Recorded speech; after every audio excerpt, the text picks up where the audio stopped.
আজকের এই মানববন্ধন বাংলাদেশ জাতীয় হিন্দু মহাজোট এবং সহযোগী অঙ্গ সংগঠন বাংলাদেশ জাতীয় হিন্দু ছাত্র মহাজোট কর্তৃক আয়োজিত। আমরা জাতীয় প্রেস ক্লাবের সামনে দাঁড়িয়েছি, শুধু আজকেই না, এর আগে অনেকবার দাঁড়িয়েছি হিন্দুদের নির্যাতন নিপীড়নের প্রতিবাদ নিয়ে। আমরা তীব্রভাবে নিন্দা জানাই এই রাষ্ট্রে এই গত কিছুদিন যাবৎ যে ধরনের অপকর্ম করতেছে। এই রাষ্ট্রে স্বাভাবিক মানুষের জীবনযাপন এবং সাধারণ যে মানুষ, এই মানুষ যে জীবনযাপন, প্রত্যেকটা মানুষের ভিতরে একটা আশঙ্কা কাজ করতেছে।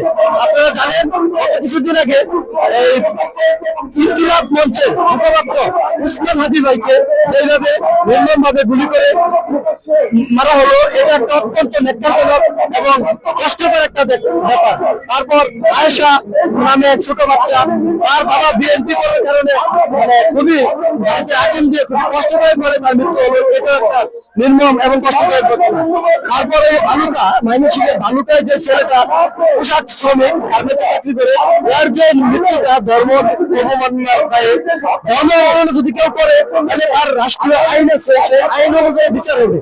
এটা যথেষ্ট পরিমাণ প্রমাণ করতে হবে এবং তাকে একটা প্রশাসনের মাধ্যমে এটা ভেরিফাই করতে হবে যে সেই সঠিক কাজ করছে কিনা। যদি করে তাহলে তার আইন অনুযায়ী বিচার হবে, সেটার পক্ষে আমরা।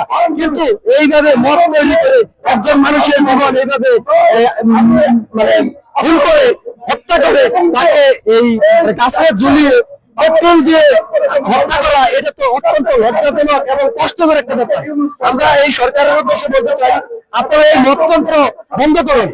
প্রশাসনের যে অবস্থা এটা আরো কঠোর করেন, যেন বাংলাদেশের প্রত্যেকটা নাগরিক সুন্দরভাবে জীবনযাপন করতে পারে, প্রত্যেকটা মানুষের যেন জানমাল অর্থ সম্পদ নিরাপদ থাকে। আমি এই বলে আমার সংক্ষিপ্ত কথা আমি শেষ করতেছি। অসংখ্য ধন্যবাদ। আজকে উপস্থিত যত সেনাতারি ভাই আছে এবং আমাদের সাথে গার্মেন্টস ফেডারেশন শ্রমিক ইউনিয়ন যারা আছে, তারাও এই দীপুর হত্যাকারীর এখানে মানববন্ধন করতেছে। এই দেশে আরেকটা সংগঠন তারাও করতেছে। আমরা আসলে সাধারণ নাগরিক যারা বাংলাদেশের, তারা সাধারণ নাগরিকের পক্ষ থেকে বলতে চাই, এরকম কোন হত্যাকাণ্ড আমরা কামনা করি না। বাংলাদেশের মানুষ সুখ চায়, শান্তি চায়, প্রত্যেকটা মানুষ তার অধিকার নিয়ে বাঁচতে চায়। অসংখ্য ধন্যবাদ।